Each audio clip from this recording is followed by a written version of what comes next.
Bonjour mesdames et messieurs, une nouvelle leçon dans Microsoft Office Word. Je vais vous parler aujourd'hui concernant l'objet, un objet qui est très important, c'est celui de publipostage. Comment travailler, comment utiliser le publipostage dans Microsoft Office Word. C'est très facile, vous n'avez qu'à me suivre pour savoir cet objet qui est très important à utiliser. Supposons on a une réunion dans laquelle on veut par exemple inviter des dizaines de personnes. Par exemple, supposons on veut inviter 100 personnes à se présenter à la réunion. Donc on va créer la lettre type qu'on va envoyer à ces personnes. Une seule lettre type, c'est celle qui est devant nous par exemple, et puis on va l'envoyer à 100 personnes à la fois d'un seul coup en utilisant cet objet. Devant moi, une lettre type, par exemple d'une banque, par exemple, qui va envoyer le code, par exemple, d'accès au compte à ses clients. Concernant la base de données, je dois créer un nouveau document qui n'est pas en relation avec la lettre type.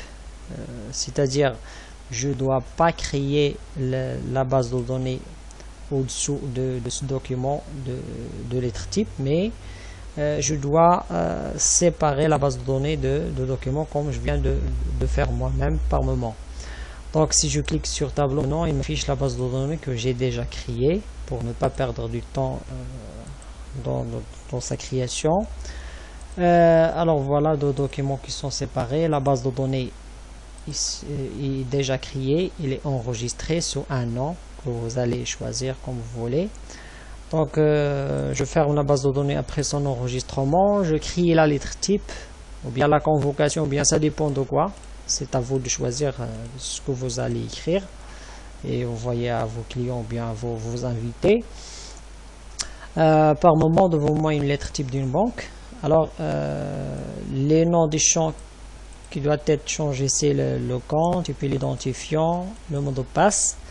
Donc ces noms des champs sont déjà enregistrés dans une base de données qui s'appelle tableau, qui est séparée de cette lettre type. Cette lettre type est déjà enregistrée, voilà, donc il n'y a pas de souci. Alors pour commencer à travailler avec publipostage, je dois cliquer sur l'onglet de publipostage et puis aller dans le menu sélectionner des destinataires. Je dois choisir utiliser la liste existante. Elle m'affiche une boîte de dialogue et m'invite à choisir le lieu où j'ai déjà enregistré la base de données sous forme de tableau bien sûr. Donc je vais cliquer sur document, le lieu où j'ai déjà enregistré la base de données, puis choisir le fichier tableau, celui dans lequel j'ai déjà enregistré la base de données, puis clique sur ouvrir. Ce qu'on remarque après l'ouverture de la base de données, c'est que l'ensemble des commandes qui ont été désactivées s'activent à nouveau. Alors, il ne reste plus qu'à changer les noms des champs par ceux de la base de données. Donc, je sélectionne d'abord et puis je clique sur insérer un champ de fusion. Puis je choisis le compte. Et ici, je choisis l'identifiant, insérer un champ de fusion, identifiant. Et ici, je choisis le mot de passe, insérer un champ de fusion, voilà, mot de passe. Après avoir inséré le nom du champ, donc ce que je dois faire après, c'est que cliquer sur la commande apercer des résultats. Après avoir cliqué sur apercer des résultats, il m'affiche le premier enregistrement de ma base de données. Alors, je clique sur suivant, il m'affiche le deuxième enregistrement, voilà. Suivant le troisième enregistrement, suivant le quatrième, suivant cinquième. Si je retourne, voilà, le quatrième, voilà. Si je vais aller à la fin, donc je vais cliquer sur fin, donc c'est Taha, voilà. Retourner au début, voilà, c'est Abdullah. Et voilà, donc il m'affiche les enregistrements. Pour, par exemple, j'ai déjà, par exemple, créé ma lettre type, créer ma base de données, mais à la fin il arrive que je dois ajouter un invité que j'ai oublié par exemple par erreur.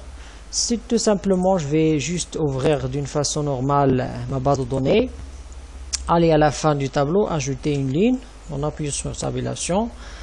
Par exemple, je vais saisir l'enregistrement que j'ai oublié, et puis voilà, je saisis son compte, son code par exemple, et ben voilà, le tour est joué. J'enregistre la base de données à nouveau, bien sûr, parce qu'elle est déjà ouverte, il me dit que c'est impossible d'enregistrer, donc d'accord, je la laisse ouverte et je vais au type, et puis je clique sur le dernier enregistrement. Comme vous pouvez le constater, il m'affiche le dernier enregistrement, c'est Mariam. Voilà, c'est le numéro 7 que je viens d'enregistrer. Ben voilà, il n'y a pas de souci. Donc après avoir créé le public postage, je peux aller cliquer sur terminer et fusionner, modifier des documents individuels. Voilà, il m'affiche un message. Dans ce message, je choisis tout. Pourquoi? Parce que par exemple, je veux d'un seul coup afficher l'ensemble des lettres des personnes et puis les imprimer d'un seul coup sans se soucier de suivant ou bien précédent, bien, je sais pas. Alors on clique sur OK, puis tout. Voilà, donc l'ensemble des invitations et une au-dessus de l'autre s'affiche, chacun sa propre invitation, bien chacun sa propre lettre avec son code par exemple.